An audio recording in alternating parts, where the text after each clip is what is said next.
جو جمعے کے دن سورہ کہف پڑھنے کی فضیلت ہے، تو یہ جمعے کی رات کو اگر کوئی پڑھ لے تو بھی یہ فضیلت حاصل ہو جائے گی۔ تو کیونکہ روایات میں جمعے کی رات کا بھی تذکرہ ملتا ہے اور جمعے کا بھی تذکرہ ملتا ہے۔ الحمدللہ الذی، تمام تعریفیں اس اللہ کے لیے ہیں، انزل علی عبدہ الکتاب، جس نے اپنے بندے پر کتاب کو نازل کیا، ولم یجعل لہ عوجا، اور اس کتاب میں اس نے کوئی کجی نہیں رکھی۔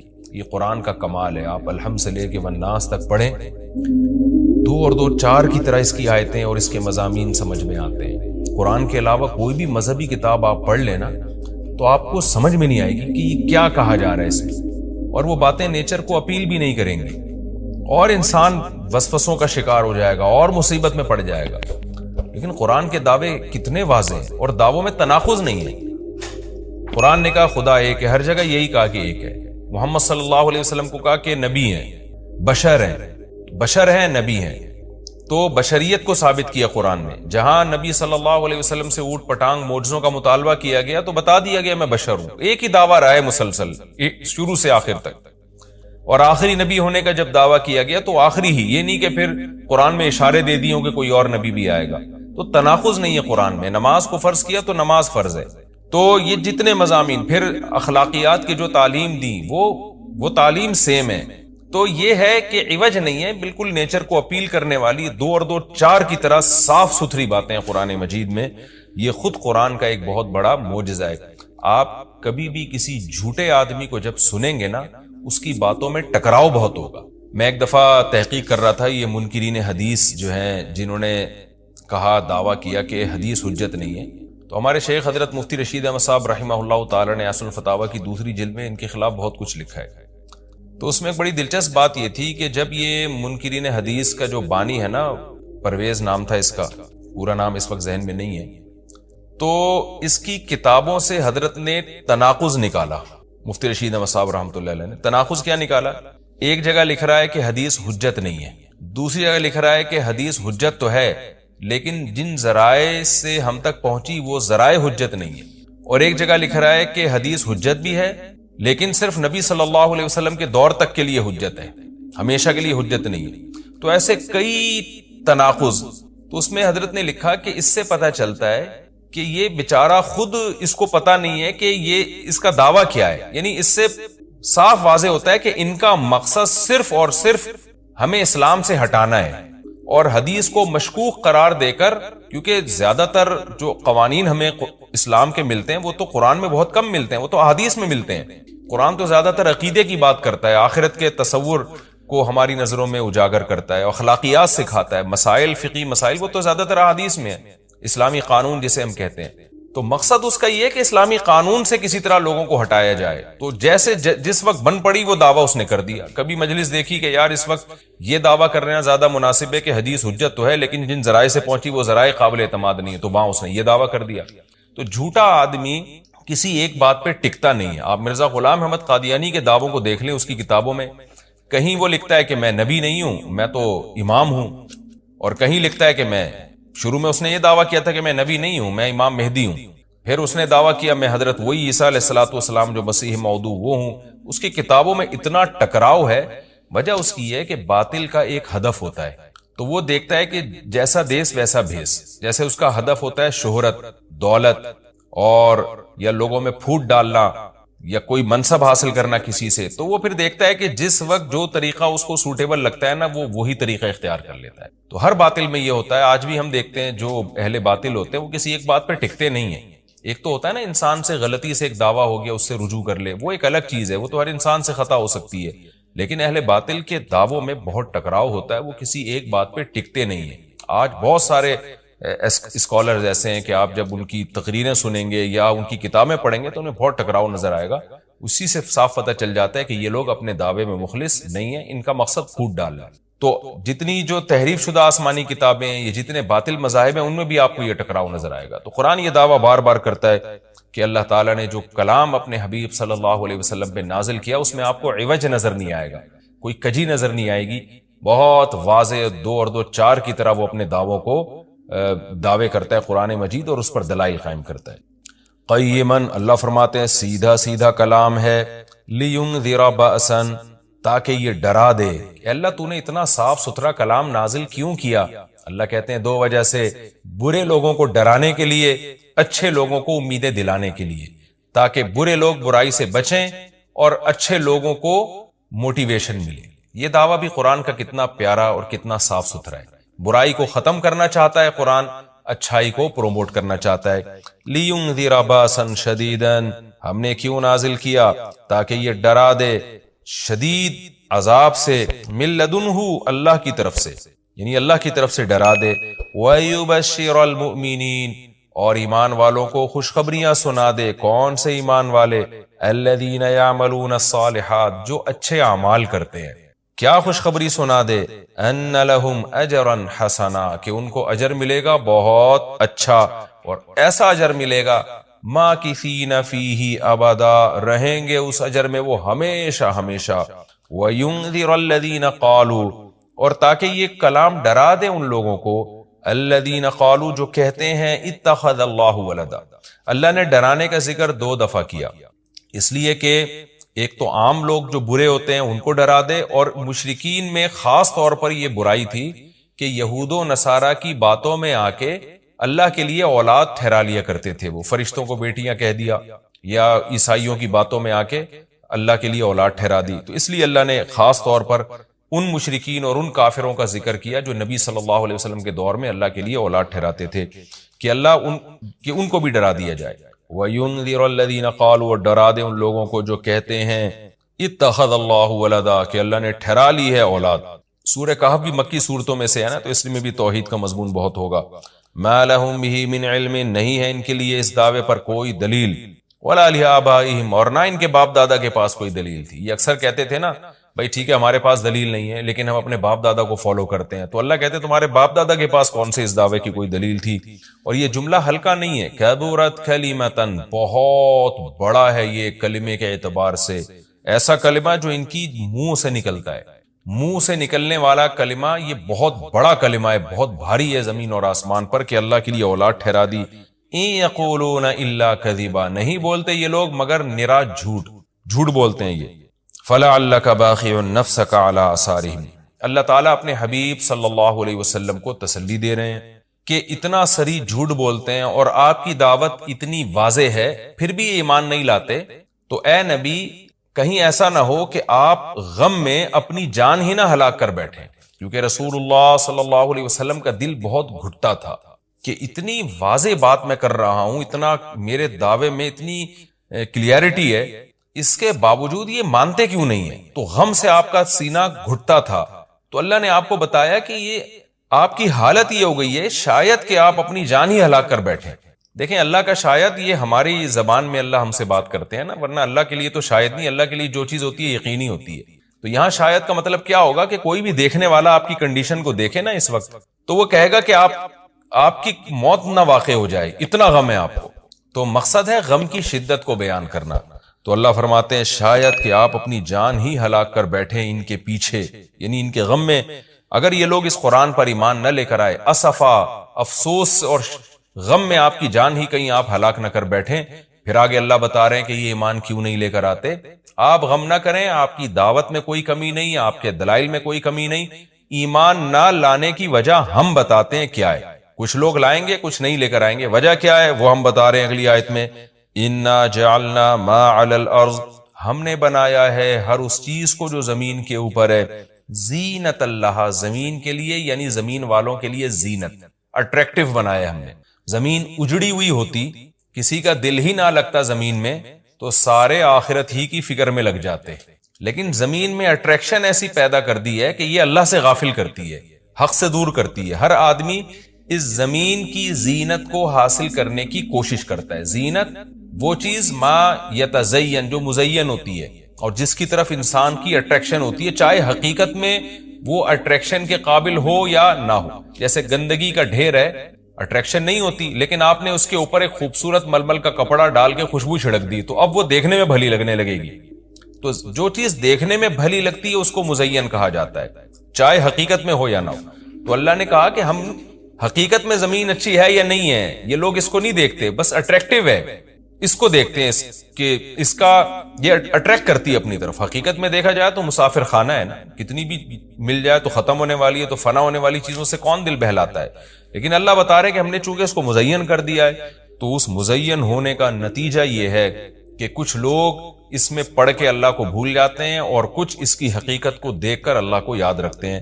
تو آزمائش جبھی ممکن ہے جب اس زمین کو اٹریکٹیو بنایا جائے. آگے اس لیے اللہ نے فرمایا کہ ہم نے بنایا ہے جو کچھ اس زمین کے اوپر ہے زینت اللہ, زمین کے لیے مزین. کیوں بنایا ہے؟ لنبلوہم, تاکہ ہم لوگوں کو آزمائیں, ایہم احسن عملا, کہ ان میں عمل کے لحاظ سے زیادہ اچھا کون ہے. اگر زمین کو مزین نہ بنایا جاتا تو سارے عمل کے لحاظ سے بہت اچھے ہو جاتے, کیونکہ قربانی نہ دینی پڑتی. اب اس مزین زمین کی بہت سی چیزوں کو چھوڑنا پڑتا ہے. نماز کے وقت دکان چھوڑنی پڑتی ہے, اور صدقات و خیرات کے وقت مال کی قربانی دینی پڑتی ہے, اور جو شریعت کے جتنے بھی احکام ہیں تو جاہ کی قربانی دینی پڑتی ہے, منصب کی قربانی دینی پڑتی ہے. تو اللہ کہتے ہیں ہم نے چونکہ مزین بنا دیا تاکہ ہم لوگوں کو آزمائیں. تو ظاہر ہے جب آزمائش ہوتی ہے تو اے نبی کچھ لوگ کامیاب ہوتے ہیں اور کچھ لوگ ناکام ہوتے ہیں. تو آپ چاہتے ہیں کہ ساری دنیا ایمان لے آئے, سارے نیک بن جائیں, یہ آپ کی چاہت پوری نہیں ہو سکتی, کیونکہ امتحان میں 100% لوگ کامیاب عام طور پر نہیں ہوا کرتے. وَإِنَّا لَجَاعِلُونَ مَا عَلَيْهَا صَعِيدًا جُرُوزًا, اور یاد رکھو جو کچھ زمین کے اوپر ہے ہم اس کو بنانے والے چٹیل میدان.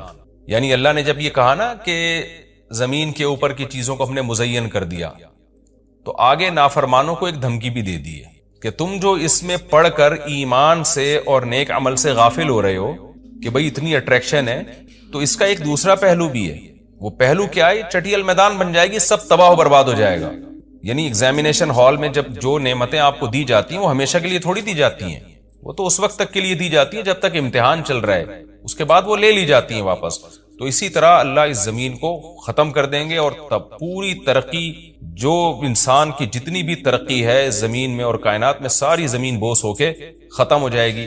اور اللہ تعالیٰ جس مقصد کے لیے انسان کو پیدا کیا گیا اس مقصد کے بارے میں انسان سے سوال کریں گے. ام حسبت ان اصحاب الکہف والرقیم, قرآن نے یہ کچھ تمہید بیان کی کہ یہ دنیا آزمائش کے لیے اور سب کچھ ختم ہو جائے گا, جو قرآن کا اصل مقصود ہے. اب قرآن ایک واقعے کی طرف آتا ہے. مشرکین مکہ یہود و نصارہ سے بہت سی چیزیں سنا کرتے تھے, اور یہود آ کے ان کو چپکے چپکے گائیڈ کرتے تھے کہ جس نے نبوت کا دعویٰ کیا ہے نا, تم ان سے یہ سوال پوچھو, تم ان سے یہ سوال پوچھو. پھر یہود دیکھتے تھے کہ ہماری تورات کے مطابق جواب ملتا ہے کہ نہیں ملتا. تو ان کا یعنی خیال یہ تھا کہ محمد صلی اللہ علیہ وسلم جواب نہیں دے پائیں گے تو ہم بتائیں گے دیکھو ہماری تورات میں تو یہ لکھا ہے, اگر یہ اللہ کے نبی ہیں تو یہ تو ہر آسمانی کتاب یہ واقعہ بیان کرتی ہے, تو قرآن کیوں بیان نہیں کر رہا. تو یہودیوں نے آ کے مشرکین مکہ سے کہا, مشرکین مکہ نے نبی صلی اللہ علیہ وسلم سے سوال پوچھا. ان میں 3 سوال تھے. ایک روح سے متعلق جس کا سورہ بنی اسرائیل میں جواب دے دیا گیا, ایک حضرت ذوالقرنین سے متعلق کہ وہ کون سا بادشاہ تھا جس نے پوری دنیا پہ حکومت کی ہے, ان کا تذکرہ اللہ نے قرآن میں بیان کیا, اور ایک اصحاب کہف کے بارے میں. تو اب قرآن ان کے واقعے کو بیان کر رہا ہے. ام حسبت ان اصحاب الکہف والرقیم کانوا من آیاتنا عجبا, اے نبی آپ یہ سمجھتے ہیں کہ اصحاب کہف اور جبل والے, پہاڑ والے لوگ, غار اور پہاڑ والے لوگ کیا ہماری نشانیوں میں سے بڑی عجیب نشانی تھے؟ کیا آپ یہ سمجھتے ہیں؟ یعنی یا تو اس کا جواب یہ کہ واقعی یہ نشانی تھے, یا یہ کہ یہ اتنی بڑی نشانی نہیں تھے جتنی بڑی اس کائنات کو بنا دینا بڑی نشانی ہے. اذ اول فتیتو, اللہ نے اس واقعے کو بیان کیا, اس وقت کو یاد کرو جب چند نوجوانوں نے ٹھکانہ پکڑا الی الکہف, ایک بڑے غار کی طرف, فقالو, پھر کہنے لگے.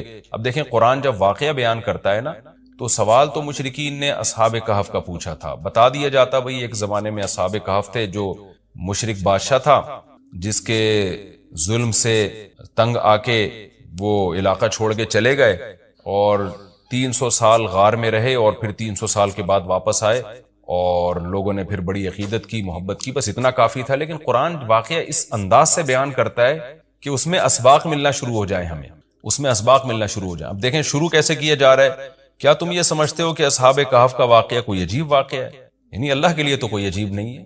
یعنی انسانوں پر گویا اللہ تعجب کر رہے ہیں کہ اس واقعے کو تم عجیب سمجھ رہے ہو, اور اس سے بڑے عجیب عجیب کام جو ہم نے کر دیے, پانی کے قطرے سے انسان کو بنا دیا, اور اتنا بڑا نظام بنا دیا ہم نے کائنات کا, اس کو عجیب نہیں سمجھ رہے. تو یہ انسان کی بھی عقل ہے نا کہ ایک واقعہ عجیب و غریب ہو جائے تو اس پہ حیران ہو رہا ہوتا ہے، اور وہ پوری کائنات بن گئی اور انسان کا پانی سے وجود میں آ جانا، چونکہ یہ ہم اس کے عادی ہو چکے ہیں یہ منظر دیکھنے کے، تو یہ ہمارے نظر میں عجیب نہیں رہا، ورنہ حقیقت میں تو اس سے زیادہ عجیب کام اللہ کر چکا ہے۔ تو ایک تو سبق اللہ نے ہمیں یہ بتایا اس واقعے میں کہ یہ واقعہ اتنا عجیب نہیں جتنا اللہ کے دوسرے کام زیادہ عجیب ہیں۔ تو قرآن واقعہ بیان کرتا ہے اس انداز سے تاکہ ہمیں اس سے اسباق ملیں۔ اذا والفتیۃ الی الکہف، نوجوانوں نے غار میں پناہ لی، فقالوا ربنا، اور کیا کہنے لگے، اے ہمارے رب، آتنا من لدنک رحمہ، تو دے ہمیں اپنی طرف سے رحمت، اور ہیئ لنا من امرنا رشدا، ہمارے معاملے میں کوئی رشد کا انتظام کر دے، یعنی درستگی کا انتظام کر دے۔ اس میں کیا سبق ملتا ہے کہ جو مشرک بادشاہ تھا، کافر بادشاہ تھا، چند نوجوان اسلام لے کر آئے، اللہ کے برحق دین کو قبول کیا، ان کو یہ یقین تھا کہ ہم اس علاقے میں رہ کر اپنے دین اور مذہب پہ قائم نہیں رہ سکتے، لہذا انہوں نے ارادہ کیا ہم ہجرت کرتے ہیں۔ تو اب ہجرت کر کے جائیں کہاں؟ تو اللہ سے دعائیں مانگ رہے ہیں۔ اس سے کیا پتہ چلتا ہے کہ جب آپ کے لیے کسی علاقے میں رہ کر دین پر چلنا ناممکن ہو تو آپ پر لازم ہے کہ آپ اس علاقے کو چھوڑیں، ایک بات۔ نمبر دو، چھوڑ کر آپ اللہ پہ اعتماد اور توکل کریں کہ جس اللہ نے مجھے یہاں کھلایا وہ کہیں اور بھی کھلا سکتا ہے۔ نمبر تین، اللہ سے دو قسم کی دعائیں مانگیں۔ نمبر ایک، اے اللہ تو میرے لیے رحمت کا انتظام کر دے، یعنی اپنا رحم کر تاکہ تیری رحم کی وجہ سے ہمارے لیے معاملات آسان ہو جائیں۔ نمبر دو، تو ہمیں گائیڈ کر، ہیئ لنا من امرنا رشدا کا مطلب سیدھا راہ دکھا، ہمیں بتا کہ ہم نے جانا کہاں ہے، کس ملک میں اسٹے کرنا ہے، سفر کیسے کرنا ہے۔ یہ بالکل ایسے ہی ہے جیسے موسیٰ علیہ الصلوۃ والسلام سے غلطی سے قتل ہو گیا، تو اب مدین سے جب نکلنا تھا، مصر سے جب نکلنا تھا تو راستہ معلوم نہیں تھا، تو وہاں بھی اللہ تعالیٰ سے موسیٰ علیہ السلام نے دعا مانگی کہ وَلَمَّا تَوَجَّهَ تِلْقَاءَ مَدْيَنَ قَالَ عَسَىٰ رَبِّي أَن يَهْدِيَنِي سَوَاءَ السَّبِيلِ، مجھے امید ہے میرے رب مجھے سیدھا راستہ دکھائے گا۔ تو جب انسان کو راستے معلوم نہ ہو، گائیڈنس نہ مل رہی ہو کہ جانا کہاں ہے، کہاں اسٹے کرنا ہے، تو ایسے موقع پہ اللہ سے سیدھے راستے کی دعا مانگنی چاہیے۔ تو یہاں بھی انہوں نے دعا مانگی کہ اللہ تو ہمارے لیے رحمت کا انتظام کر دے اور ہمارے لیے ہمیں گائیڈ کر دے کہ ہم نے جانا کہاں ہے، کہاں اسٹے کرنا ہے۔ تو قرآن کہتا ہے ہم نے ان کی دعا کو قبول کی، فَضَرَبْنَا عَلَىٰ آذَانِهِمْ، رحمت کا انتظام کیسے ہوا کہ ہم نے غار کے اندر گئے، ان کے کتے کو ساتھ لے کر غار کے اندر گئے، اور وہاں انہوں نے کہا کہ فی الحال ہم یہاں لوگوں سے چھپ جائیں، کسی طریقے سے پناہ میں آ جائیں، پھر دیکھیں گے جی اٹھ کے ہم نے جانا کہاں ہے۔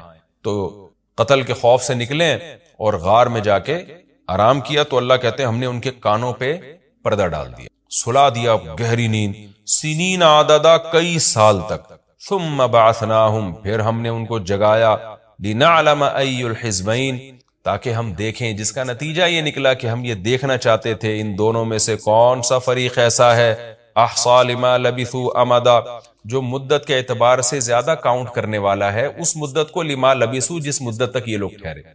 یعنی اللہ تعالیٰ بھی گویا ان کو دیکھ کے خوش ہو رہے ہیں کہ دیکھیں ان کے آپس میں تبصرے کیا ہوتے ہیں، کیونکہ کسی کے ساتھ ایسا کبھی نہیں ہوا۔ تو اب جب یہ اٹھیں گے تو اللہ کی گویا کہ اللہ تعالیٰ بھی ان کی بات کو دیکھ کرنا ایک خوش ہو رہے ہیں ان کو دیکھ کے کہ دیکھو میں یہ باتیں آپس میں کیا کرتے ہیں۔ تو کسی نے کیا کہا، کسی نے کیا کہا، یہ سارا تذکرہ آگے آئے گا۔ یہ واقعہ آگے بھی چلے گا اور انشاءاللہ اس کی تفصیل اگلے رکوع میں زیادہ آئے گی۔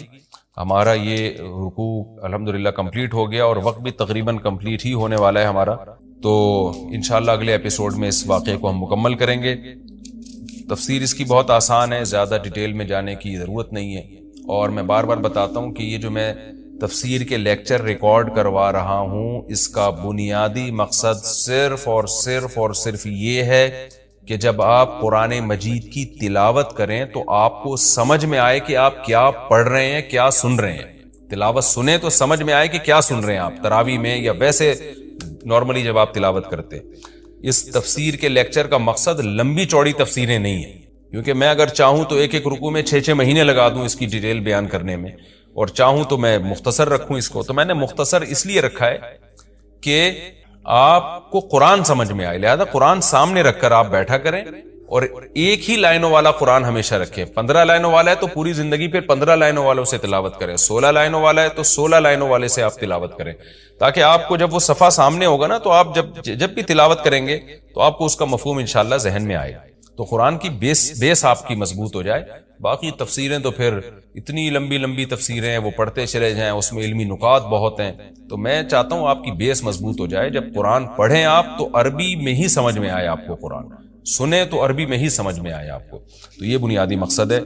انشاءاللہ اگلے ایپیسوڈ میں سورہ کہف کا دوسرا رکوع اور 15ویں پارے کا انشاءاللہ میں 14واں رکوع شروع کروں گا. اللہ تعالی ہمیں سمجھنے کی، عمل کی توفیق عطا فرمائے. وما علینا الا البلاغ. یہ سورہ کہف ہے، اس کی بڑی فضیلت ہے. حدیث میں رسول اللہ صلی اللہ علیہ وسلم نے ارشاد فرمایا کہ جو جمعے کے دن سورہ کہف کی تلاوت کرتا ہے اللہ اسے دجال کے فتنے سے محفوظ رکھتے ہیں. اس کی وجہ کیا ہے کہ دجال کے فتنے میں اور اس میں کیا مناسبت ہے، اس پہ علماء نے بہت کچھ کہا ہے. تو یقینی طور پر اس حکمت کو بیان نہیں کیا جا سکتا، لیکن بہرحال اس کے مضامین ایسے ہیں کہ انسان کو اس سے ایمان میں تقویت ملتی ہے. اور بڑی بات یہ ہے کہ رسول اللہ صلی اللہ علیہ وسلم نے جب کسی چیز کے بارے میں ہمیں بتا دیا تو پھر ہمیں اس کی حکمت سمجھ میں نہ بھی آئے تو ہمیں بس اس پر ایمان لانا چاہیے. تو دجال کے فتنے سے بچنے کے لیے اگر کوئی جمعے کے دن اس کا اہتمام کرتا ہے تو انشاءاللہ اس کو فائدہ ہوگا. دجال کے فتنے سے بچنے میں سرسری غور سے ایک بڑی حکمت یہ معلوم ہوتی ہے کہ اللہ تعالیٰ نے بڑے بڑے قدرت کے اپنے نمونے دنیا میں دکھائے ہیں. جیسے اس میں خضر علیہ السلام کا واقعہ آئے گا، اصحاب کہف کا واقعہ، ذوالقرنین کا واقعہ، کہ کیسی اللہ نے ان کے ہاتھوں پہ اپنی قدرت کو ظاہر کیا. تو یہ اللہ تعالیٰ کے مختلف کام ہیں. یاجوج ماجوج کا تذکرہ بھی آئے گا اس میں. تو اس میں ہمیں پتہ چلتا ہے کہ اللہ کی قدرتوں میں بہت بڑی بڑی قدرتیں. اللہ مخلوق سے بھی بعض دفعہ بڑے بڑے کام لے لیتے ہیں.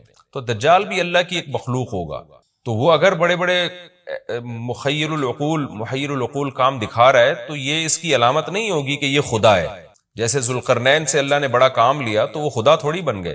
اور خضر علیہ السلام کے ذریعے اللہ نے مردے کو زندہ ایک جو ہے نا وہ دیوار کو سیدھا کروا دیا اور تختہ جڑوا دیا، اور کچھ انہوں نے اللہ کے بتانے سے غیب کی خبریں بتا دی.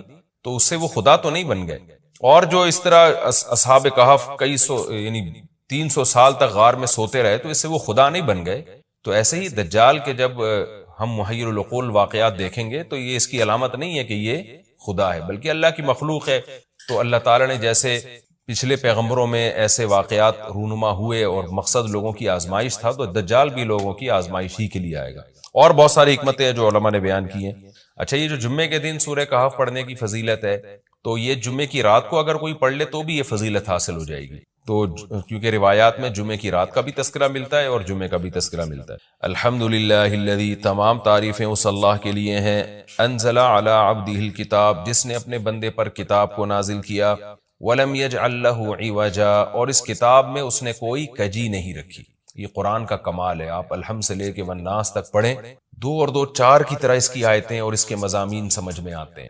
قرآن کے علاوہ کوئی بھی مذہبی کتاب آپ پڑھ لینا تو آپ کو سمجھ میں نہیں آئے گی کہ یہ کیا کہا جا رہا ہے اس میں، اور وہ باتیں نیچر کو اپیل بھی نہیں کریں گی اور انسان وسوسوں کا شکار ہو جائے گا اور مصیبت میں پڑ جائے گا. لیکن قرآن کے دعوے کتنے واضح ہیں اور دعووں میں تناقض نہیں ہے. قرآن نے کہا خدا ایک ہے، ہر جگہ یہی کہا کہ ایک ہے.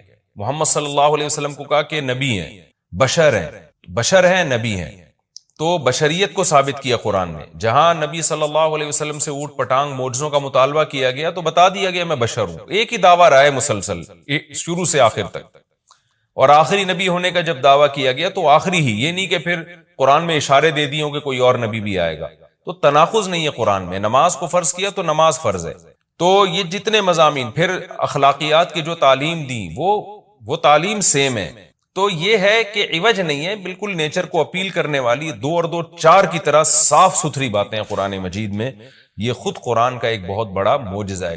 آپ کبھی بھی کسی جھوٹے آدمی کو جب سنیں گے نا اس کی باتوں میں ٹکراؤ بہت ہوگا. میں ایک دفعہ تحقیق کر رہا تھا، یہ منکرین حدیث جو ہیں جنہوں نے کہا دعویٰ کیا کہ حدیث حجت نہیں ہے، تو ہمارے شیخ حضرت مفتی رشید احمد صاحب رحمہ اللہ تعالی نے اصل الفتاویٰ کی 2 جلد میں ان کے خلاف بہت کچھ لکھا ہے. تو اس میں ایک بڑی دلچسپ بات یہ تھی کہ جب یہ منکرین حدیث کا جو بانی ہے نا، پرویز نام تھا اس کا، پورا نام اس وقت ذہن میں نہیں ہے، تو اس کی کتابوں سے حضرت نے تناقض نکالا. مفتی رشید احمد صاحب رحمۃ اللہ علیہ نے تناقض کیا نکالا؟ ایک جگہ لکھ رہا ہے کہ حدیث حجت نہیں ہے، دوسری جگہ لکھ رہا ہے کہ حدیث حجت تو ہے لیکن جن ذرائع سے ہم تک پہنچی وہ ذرائع حجت نہیں ہے.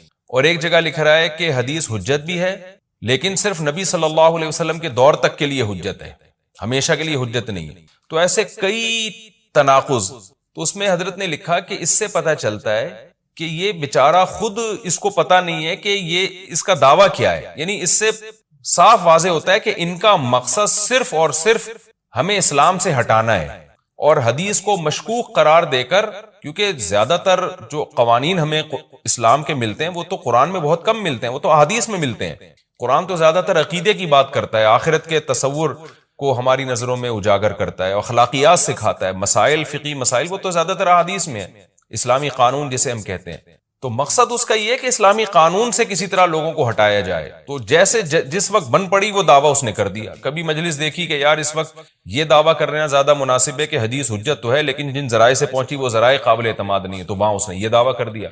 تو جھوٹا آدمی کسی ایک بات پہ ٹکتا نہیں ہے۔ آپ مرزا غلام احمد قادیانی کے دعووں کو دیکھ لیں، اس کی کتابوں میں کہیں وہ لکھتا ہے کہ میں نبی نہیں ہوں، میں تو امام ہوں، اور کہیں لکھتا ہے کہ میں، شروع میں اس نے یہ دعویٰ کیا تھا کہ میں نبی نہیں ہوں، میں امام مہدی ہوں، پھر اس نے دعویٰ کیا میں حضرت وہی عیسیٰ علیہ الصلوۃ والسلام جو مسیح موعود وہ ہوں۔ اس کی کتابوں میں اتنا ٹکراؤ ہے، وجہ اس کی ہے کہ باطل کا ایک ہدف ہوتا ہے، تو وہ دیکھتا ہے کہ جیسا دیس ویسا بھیس، جیسے اس کا ہدف ہوتا ہے شہرت، دولت، اور یا لوگوں میں پھوٹ ڈالنا، یا کوئی منصب حاصل کرنا کسی سے، تو وہ پھر دیکھتا ہے کہ جس وقت جو طریقہ اس کو سوٹیبل لگتا ہے نا، وہ وہی طریقہ اختیار کر لے۔ تو ہر باطل میں یہ ہوتا ہے، آج بھی ہم دیکھتے ہیں جو اہل باطل ہوتے ہیں وہ کسی ایک بات پہ ٹکتے نہیں ہیں۔ ایک تو ہوتا ہے نا انسان سے غلطی سے ایک دعویٰ ہو گیا اس سے رجوع کر لے، وہ ایک الگ چیز ہے، وہ تو ہر انسان سے خطا ہو سکتی ہے، لیکن اہل باطل کے دعووں میں بہت ٹکراؤ ہوتا ہے، وہ کسی ایک بات پہ ٹکتے نہیں ہیں۔ آج بہت سارے اسکالرز ایسے ہیں کہ آپ جب ان کی تقریریں سنیں گے یا ان کی کتابیں پڑھیں گے تو انہیں بہت ٹکراؤ نظر آئے گا۔ اسی سے صاف پتہ چل جاتا ہے کہ یہ لوگ اپنے دعوے میں مخلص نہیں ہیں، ان کا مقصد پھوٹ ڈالنا ہے۔ تو جتنی جو تحریف شدہ آسمانی کتابیں ہیں، یہ جتنے باطل مذاہب ہیں، ان میں بھی آپ کو یہ ٹکراؤ نظر آئے گا۔ تو قرآن یہ دعویٰ بار بار کرتا ہے کہ اللہ تعالیٰ نے جو کلام اپنے حبیب صلی اللہ علیہ وسلم پہ نازل کیا، اس میں آپ کو عوج نظر نہیں آئے گا، کوئی کجی نظر نہیں آئے گی، بہت واضح 2 اور 2 4 کی طرح وہ اپنے دعووں کو دعوے کرتا ہے قرآن مجید، اور اس پر دلائل قائم کرتا ہے۔ قیمن، اللہ فرماتے ہیں سیدھا سیدھا کلام ہے، لینذر بأسا، تاکہ یہ ڈرا دے۔ کہ اللہ تو نے اتنا صاف ستھرا کلام نازل کیوں کیا؟ اللہ کہتے ہیں 2 وجہ سے، برے لوگوں کو ڈرانے کے لیے، اچھے لوگوں کو امیدیں دلانے کے لیے، تاکہ برے لوگ برائی سے بچیں اور اچھے لوگوں کو موٹیویشن ملے۔ یہ دعویٰ بھی قرآن کا کتنا پیارا اور کتنا صاف ستھرا ہے۔ برائی کو ختم کرنا چاہتا ہے قرآن، اچھائی کو پروموٹ کرنا چاہتا ہے۔ لِيُنذِرَ بَأْسًا شَدِيدًا، ہم نے کیوں نازل کیا؟ تاکہ یہ ڈرا دے شدید عذاب سے، مِن لَدُنْہُ، اللہ کی طرف سے، یعنی اللہ کی طرف سے ڈرا دے۔ وَيُبَشِّرَ الْمُؤْمِنِينَ، اور ایمان والوں کو خوشخبریاں سنا دے۔ کون سے ایمان والے؟ الَّذِينَ يَعْمَلُونَ الصَّالِحَاتِ، جو اچھے اعمال کرتے ہیں۔ کیا خوشخبری سنا دے؟ ان لہم اجرا حسنا، کہ ان کو اجر ملے گا بہت اچھا، اور ایسا اجر ملے گا ماکثین فیہ ابدا، رہیں گے اس اجر میں وہ ہمیشہ ہمیشہ۔ وینذر الذین قالوا، اور تاکہ یہ کلام ڈرا دے ان لوگوں کو، الذین قالوا، جو کہتے ہیں اتخذ اللہ ولدا۔ اللہ نے ڈرانے کا ذکر 2 دفعہ کیا، اس لیے کہ ایک تو عام لوگ جو برے ہوتے ہیں ان کو ڈرا دے، اور مشرکین میں خاص طور پر یہ برائی تھی کہ یہود و نصارہ کی باتوں میں آ کے اللہ کے لیے اولاد ٹھہرا لیا کرتے تھے، وہ فرشتوں کو بیٹیاں کہہ دیا، یا عیسائیوں کی باتوں میں آ کے اللہ کے لیے اولاد ٹھہرا دی۔ تو اس لیے اللہ نے خاص طور پر ان مشرکین اور ان کافروں کا ذکر کیا جو نبی صلی اللہ علیہ وسلم کے دور میں اللہ کے لیے اولاد ٹھہراتے تھے، کہ ان کو بھی ڈرا دیا جائے۔ وَيُنذِرَ الَّذِينَ قَالُوا، اور ڈرا دے ان لوگوں کو جو کہتے ہیں اتخذ اللہ ولدا، کہ اللہ نے ٹھہرا لی ہے اولاد۔ سورہ کہف بھی مکی صورتوں میں سے ہے نا، تو اس میں بھی توحید کا مضمون بہت ہوگا۔ ما لہم بہ من علم، نہیں ہے ان کے لیے اس دعوے پر کوئی دلیل، ولا لآبائہم، اور نہ ان کے باپ دادا کے پاس کوئی دلیل تھی۔ یہ اکثر کہتے تھے نا بھائی ٹھیک ہے ہمارے پاس دلیل نہیں ہے لیکن ہم اپنے باپ دادا کو فالو کرتے ہیں، تو اللہ کہتے تمہارے باپ دادا کے پاس کون سے اس دعوے کی کوئی دلیل تھی؟ اور یہ جملہ ہلکا نہیں ہے، کبرت کلمتن، بہت بڑا ہے یہ کلمے کے اعتبار سے، ایسا کلمہ جو ان کی منہ سے نکلتا ہے، منہ سے نکلنے والا کلمہ یہ بہت بڑا کلمہ ہے، بہت بھاری ہے زمین اور آسمان پر، کہ اللہ کے لیے اولاد ٹھہرا دی۔ ان یقولون الا کذبا، نہیں بولتے یہ لوگ مگر نرا جھوٹ بولتے ہیں یہ۔ فَلَعَلَّكَ بَاخِعٌ نَفْسَكَ عَلَىٰ آثَارِهِمْ۔ اللہ تعالیٰ اپنے حبیب صلی اللہ علیہ وسلم کو تسلی دے رہے ہیں کہ اتنا سری جھوٹ بولتے ہیں اور آپ کی دعوت اتنی واضح ہے پھر بھی ایمان نہیں لاتے، تو اے نبی کہیں ایسا نہ ہو کہ آپ غم میں اپنی جان ہی نہ ہلاک کر بیٹھیں، کیونکہ رسول اللہ صلی اللہ علیہ وسلم کا دل بہت گھٹتا تھا کہ اتنی واضح بات میں کر رہا ہوں، اتنا میرے دعوے میں اتنی کلیئرٹی ہے، اس کے باوجود یہ مانتے کیوں نہیں ہیں؟ تو غم سے آپ کا سینہ گھٹتا تھا، تو اللہ نے آپ کو بتایا کہ یہ آپ کی حالت یہ ہو گئی ہے شاید کہ آپ اپنی جان ہی ہلاک کر بیٹھیں۔ دیکھیں اللہ کا شاید یہ ہماری زبان میں اللہ ہم سے بات کرتے ہیں نا، ورنہ اللہ کے لیے تو شاید نہیں، اللہ کے لیے جو چیز ہوتی ہے یقینی ہوتی ہے۔ تو یہاں شاید کا مطلب کیا ہوگا کہ کوئی بھی دیکھنے والا آپ کی کنڈیشن کو دیکھے نا اس وقت، تو وہ کہے گا کہ آپ کی موت نہ واقع ہو جائے، اتنا غم ہے آپ کو۔ تو مقصد ہے غم کی شدت کو بیان کرنا۔ تو اللہ فرماتے ہیں شاید کہ آپ اپنی جان ہی ہلاک کر بیٹھے ان کے پیچھے، یعنی ان کے غم میں، اگر یہ لوگ اس قرآن پر ایمان نہ لے کر آئے، اسفا، افسوس اور غم میں آپ کی جان ہی کہیں آپ ہلاک نہ کر بیٹھیں۔ پھر آگے اللہ بتا رہے ہیں کہ یہ ایمان کیوں نہیں لے کر آتے۔ آپ غم نہ کریں، آپ کی دعوت میں کوئی کمی نہیں، آپ کے دلائل میں کوئی کمی نہیں، ایمان نہ لانے کی وجہ ہم بتاتے ہیں کیا ہے۔ کچھ لوگ لائیں گے، کچھ نہیں لے کر آئیں گے، وجہ کیا ہے وہ ہم بتا رہے ہیں اگلی آیت میں، اِنَّا جَعَلْنَا مَا عَلَى الْأَرْضِ، ہم نے بنایا ہے ہر اس چیز کو جو زمین کے اوپر ہے، زینت اللہ، زمین کے لیے یعنی زمین والوں کے لیے زینت، اٹریکٹیو بنایا ہم نے۔ زمین اجڑی ہوئی ہوتی، کسی کا دل ہی نہ لگتا زمین میں، تو سارے آخرت ہی کی فکر میں لگ جاتے، لیکن زمین میں اٹریکشن ایسی پیدا کر دی ہے کہ یہ اللہ سے غافل کرتی ہے، حق سے دور کرتی ہے۔ ہر آدمی اس زمین کی زینت کو حاصل کرنے کی کوشش کرتا ہے۔ زینت وہ چیز ما یتزین، جو مزین ہوتی ہے اور جس کی طرف انسان کی اٹریکشن ہوتی ہے، چاہے حقیقت میں وہ اٹریکشن کے قابل ہو یا نہ ہو۔ جیسے گندگی کا ڈھیر ہے، اٹریکشن نہیں ہوتی، لیکن آپ نے اس کے اوپر ایک خوبصورت ململ کا کپڑا ڈال کے خوشبو چھڑک دی تو اب وہ دیکھنے میں بھلی لگنے لگے گی۔ تو جو چیز دیکھنے میں بھلی لگتی ہے اس کو مزین کہا جاتا ہے، چاہے حقیقت میں ہو یا نہ ہو۔ تو اللہ نے کہا کہ ہم حقیقت میں زمین اچھی ہے یا نہیں ہے یہ لوگ اس کو نہیں دیکھتے، بس اٹریکٹیو ہے اس کو دیکھتے ہیں کہ اس کا یہ اٹریکٹ کرتی ہے اپنی طرف۔ حقیقت میں دیکھا جائے تو مسافر خانہ ہے نا، کتنی بھی مل جائے تو ختم ہونے والی ہے، تو فنا ہونے والی چیزوں سے کون دل بہلاتا ہے؟ لیکن اللہ بتا رہے کہ ہم نے چونکہ اس کو مزین کر دیا ہے، تو اس مزین ہونے کا نتیجہ یہ ہے کہ کچھ لوگ اس میں پڑھ کے اللہ کو بھول جاتے ہیں اور کچھ اس کی حقیقت کو دیکھ کر اللہ کو یاد رکھتے ہیں۔ تو آزمائش جبھی ممکن ہے جب اس زمین کو اٹریکٹیو بنایا جائے۔ آگے اس لیے اللہ نے فرمایا کہ ہم نے بنایا ہے جو کچھ اس زمین کے اوپر ہے، زینت اللہ، زمین کے لیے مزین۔ کیوں بنایا ہے؟ لِنَبْلُوَهُمْ، تاکہ ہم لوگوں کو آزمائیں، ایہم احسن عملا، کہ ان میں عمل کے لحاظ سے زیادہ اچھا کون ہے۔ اگر زمین کو مزین نہ بنایا جاتا تو سارے عمل کے لحاظ سے بہت اچھے ہو جاتے، کیونکہ قربانی نہ دینی پڑتی۔ اب اس مزین زمین کی بہت سی چیزوں کو چھوڑنا پڑتا ہے، نماز کے وقت دکان چھوڑنی پڑتی ہے، اور صدقات و خیرات کے وقت مال کی قربانی دینی پڑتی ہے، اور جو شریعت کے جتنے بھی احکام ہیں تو جاہ کی قربانی دینی پڑتی ہے، منصب کی قربانی دینی پڑتی ہے۔ تو اللہ کہتے ہیں ہم نے چونکہ مزین بنا دیا تاکہ ہم لوگوں کو آزمائیں۔ تو ظاہر ہے جب آزمائش ہوتی ہے تو اے نبی کچھ لوگ کامیاب ہوتے ہیں اور کچھ لوگ ناکام ہوتے ہیں۔ تو آپ چاہتے ہیں کہ ساری دنیا ایمان لے آئے، سارے نیک بن جائیں، یہ آپ کی چاہت پوری نہیں ہو سکتی، کیونکہ امتحان میں 100% لوگ کامیاب عام طور پر نہیں ہوا کرتے۔ وَإِنَّا لَجَاعِلُونَ مَا عَلَيْهَا صَعِيدًا جُرُزًا، اور یاد رکھو جو کچھ زمین کے اوپر ہے ہم اس کو بنانے والے چٹیل میدان۔ یعنی اللہ نے جب یہ کہا نا کہ زمین کے اوپر کی چیزوں کو ہم نے مزین کر دیا، تو آگے نافرمانوں کو ایک دھمکی بھی دے دی ہے کہ تم جو اس میں پڑھ کر ایمان سے اور نیک عمل سے غافل ہو رہے ہو کہ بھئی اتنی اٹریکشن ہے، تو اس کا ایک دوسرا پہلو بھی ہے۔ وہ پہلو کیا ہے؟ چٹیل میدان بن جائے گی، سب تباہ و برباد ہو جائے گا۔ یعنی ایگزامینیشن ہال میں جب جو نعمتیں آپ کو دی جاتی ہیں وہ ہمیشہ کے لیے تھوڑی دی جاتی ہیں، وہ تو اس وقت تک کے لیے دی جاتی ہیں جب تک امتحان چل رہا ہے، اس کے بعد وہ لے لی جاتی ہیں واپس۔ تو اسی طرح اللہ اس زمین کو ختم کر دیں گے، اور تب پوری ترقی، جو انسان کی جتنی بھی ترقی ہے زمین میں اور کائنات میں، ساری زمین بوس ہو کے ختم ہو جائے گی، اور اللہ تعالیٰ جس مقصد کے لیے انسان کو پیدا کیا گیا اس مقصد کے بارے میں انسان سے سوال کریں گے۔ ام حسبت ان اصحاب الکہف والرقیم، قرآن نے یہ کچھ تمہید بیان کی کہ یہ دنیا آزمائش کے لیے، اور سب کچھ ختم ہو جائے گا جو قرآن کا اصل مقصود ہے۔ اب قرآن ایک واقعے کی طرف آتا ہے۔ مشرکین مکہ یہود و نصارہ سے بہت سی چیزیں سنا کرتے تھے، اور یہود آ کے ان کو چپ کے گائیڈ کرتے تھے کہ جس نے نبوت کا دعویٰ کیا ہے نا، تم ان سے یہ سوال پوچھو، تم ان سے یہ سوال پوچھو۔ پھر یہود دیکھتے تھے کہ ہماری تورات کے مطابق جواب ملتا ہے کہ نہیں ملتا، تو ان کا یعنی خیال یہ تھا کہ محمد صلی اللہ علیہ وسلم جواب نہیں دے پائیں گے تو ہم بتائیں گے دیکھو ہماری تورات میں تو یہ لکھا ہے، اگر یہ اللہ کے نبی ہیں تو یہ تو ہر آسمانی کتاب یہ واقعہ بیان کرتی ہے، تو قرآن کیوں بیان نہیں کر رہا؟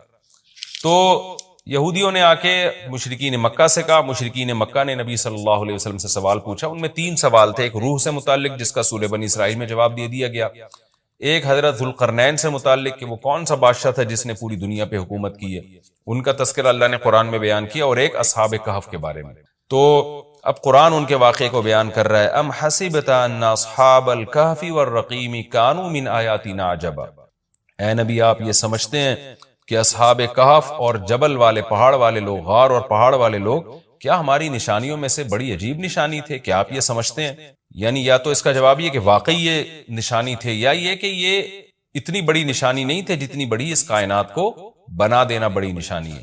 اذ اول فتیتو، اللہ نے اس واقعے کو بیان کیا، اس وقت کو یاد کرو جب چند نوجوانوں نے ٹھکانہ پکڑا الی الکہف، ایک بڑے غار کی طرف، فقالو، پھر کہنے لگے۔ اب دیکھیں قرآن جب واقعہ بیان کرتا ہے نا تو سوال تو مشرکین نے اصحاب کہف کا پوچھا تھا، بتا دیا جاتا بھئی ایک زمانے میں اصحاب کہف تھے جو مشرک بادشاہ تھا جس کے ظلم سے تنگ آ کے وہ علاقہ چھوڑ کے چلے گئے، اور 300 سال غار میں رہے، اور پھر 300 سال کے بعد واپس آئے اور لوگوں نے پھر بڑی عقیدت کی، محبت کی، بس اتنا کافی تھا۔ لیکن قرآن واقعہ اس انداز سے بیان کرتا ہے کہ اس میں اسباق ملنا شروع ہو جائیں، ہمیں اس میں اسباق ملنا شروع ہو جائیں۔ اب دیکھیں شروع کیسے کیا جا رہا ہے۔ کیا تم یہ سمجھتے ہو کہ اصحاب کہف کا واقعہ کوئی عجیب واقعہ ہے؟ یعنی اللہ کے لیے تو کوئی عجیب نہیں ہے، یعنی انسانوں پر گویا اللہ تعجب کر رہے ہیں کہ اس واقعے کو تم عجیب سمجھ رہے ہو، اور اس سے بڑے عجیب عجیب کام جو ہم نے کر دیے، پانی کے قطرے سے انسان کو بنا دیا اور اتنا بڑا نظام بنا دیا ہم نے کائنات کا، اس کو عجیب نہیں سمجھ رہے۔ تو یہ انسان کی بھی عقل ہے نا کہ ایک واقعہ عجیب و غریب ہو جائے تو اس پہ حیران ہو رہا ہوتا ہے، اور وہ پوری کائنات بن گئی اور انسان کا پانی سے وجود میں آ جانا، چونکہ یہ ہم اس کے عادی ہو چکے ہیں یہ منظر دیکھنے کے، تو یہ ہمارے نظر میں عجیب نہیں رہا، ورنہ حقیقت میں تو اس سے زیادہ عجیب کام اللہ کر چکا ہے۔ تو ایک تو سبق اللہ نے ہمیں یہ بتایا اس واقعے میں کہ یہ واقعہ اتنا عجیب نہیں جتنا اللہ کے دوسرے کام زیادہ عجیب ہیں۔ تو قرآن واقعہ بیان کرتا ہے اس انداز سے تاکہ ہمیں اس سے اسباق ملیں۔ اذ اول فتیۃ الی الکہف، نوجوانوں نے غار میں پناہ لی، فقالوا ربنا، اور کیا کہنے لگے، اے ہمارے رب، آتنا من لدنک رحمہ، تو دے ہمیں اپنی طرف سے رحمت، اور ہیئ لنا من امرنا رشدا، ہمارے معاملے میں کوئی رشد کا انتظام کر دے، یعنی درستگی کا انتظام کر دے۔ اس میں کیا سبق ملتا ہے کہ جو مشرک بادشاہ تھا، کافر بادشاہ تھا، چند نوجوان اسلام لے کر آئے، اللہ کے برحق دین کو قبول کیا، ان کو یہ یقین تھا کہ ہم اس علاقے میں رہ کر اپنے دین اور مذہب پہ قائم نہیں رہ سکتے، لہذا انہوں نے ارادہ کیا ہم ہجرت کرتے ہیں۔ تو اب ہجرت کر کے جائیں کہاں؟ تو اللہ سے دعائیں مانگ رہے ہیں۔ اس سے کیا پتہ چلتا ہے کہ جب آپ کے لیے کسی علاقے میں رہ کر دین پر چلنا ناممکن ہو تو آپ پر لازم ہے کہ آپ اس علاقے کو چھوڑیں، ایک بات۔ نمبر 2، چھوڑ کر آپ اللہ پہ اعتماد اور توکل کریں کہ جس اللہ نے مجھے یہاں کھلایا وہ کہیں اور بھی کھلا سکتا ہے۔ نمبر 3، اللہ سے 2 قسم کی دعائیں مانگیں۔ نمبر 1، اے اللہ تو میرے لیے رحمت کا انتظام کر دے، یعنی اپنا رحم کر تاکہ تیری رحم کی وجہ سے ہمارے لیے معاملات آسان ہو جائیں۔ نمبر 2، تو ہمیں گائیڈ کر، ہیئ لنا من امرنا رشدا کا مطلب سیدھا راہ دکھا، ہمیں بتا کہ ہم نے جانا کہاں ہے، کس ملک میں اسٹے کرنا ہے، سفر کیسے کرنا ہے۔ یہ بالکل ایسے ہی ہے جیسے موسیٰ علیہ الصلوۃ والسلام سے غلطی سے قتل ہو گیا، تو اب مدین سے جب نکلنا تھا، مصر سے جب نکلنا تھا تو راستہ معلوم نہیں تھا، تو وہاں بھی اللہ تعالیٰ سے موسیٰ علیہ السلام نے دعا مانگی کہ وَلَمَّا تَوَجَّهَ تِلْقَاءَ مَدْيَنَ قَالَ عَسَىٰ رَبِّي أَن يَهْدِيَنِي سَوَاءَ السَّبِيلِ، مجھے امید ہے میرے رب مجھے سیدھا راستہ دکھائے گا۔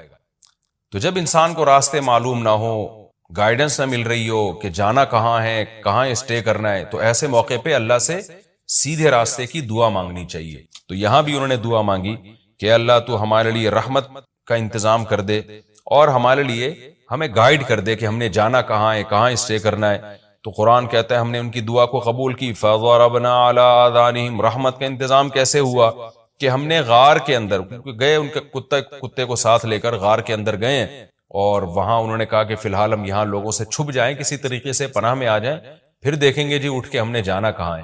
تو قتل کے خوف سے نکلیں اور غار میں جا کے آرام کیا، تو اللہ کہتے ہیں ہم نے ان کے کانوں پہ پردہ ڈال دیا، سلا دیا گہری نیند، سنین عددا کئی سال تک، ثم بعثناہم پھر ہم نے ان کو جگایا، لنعلم ای الحزبین تاکہ ہم دیکھیں، جس کا نتیجہ یہ نکلا کہ ہم یہ دیکھنا چاہتے تھے ان دونوں میں سے کون سا فریق ایسا ہے احصا لما لبثوا امدا، جو مدت کے اعتبار سے زیادہ کاؤنٹ کرنے والا ہے اس مدت کو، لما لبثوا جس مدت تک یہ لوگ ٹھہرے۔ یعنی اللہ تعالیٰ بھی گویا ان کو دیکھ کے خوش ہو رہے ہیں کہ دیکھیں ان کے آپس میں تبصرے کیا ہوتے ہیں، کیونکہ کسی کے ساتھ ایسا کبھی نہیں ہوا۔ تو اب جب یہ اٹھیں گے تو اللہ کی گویا کہ اللہ تعالیٰ بھی ان کی بات کو دیکھ کرنا ایک خوش ہو رہے ہیں ان کو دیکھ کے کہ دیکھو میں یہ باتیں آپس میں کیا کرتا